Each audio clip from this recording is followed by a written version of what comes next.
مواد ترکیبی به دست آمده در آزمایشگاه را با خاک معمولی که در همه جا هست ترکیب می‌کنیم.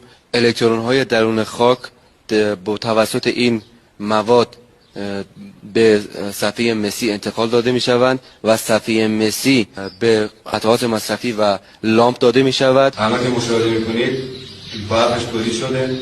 دوام بالای مواد ترکیبی با خاک برای تولید برق تا حداقل 5 سال، تولید شبانه روزی برق و پایین بودن هزینه تولید از مزیت‌های این روش در مقایسه با تولید برق در پنل‌های خورشیدی است. 1/8 هزینه تولید برق توسط پنل‌های خورشیدی می‌شود.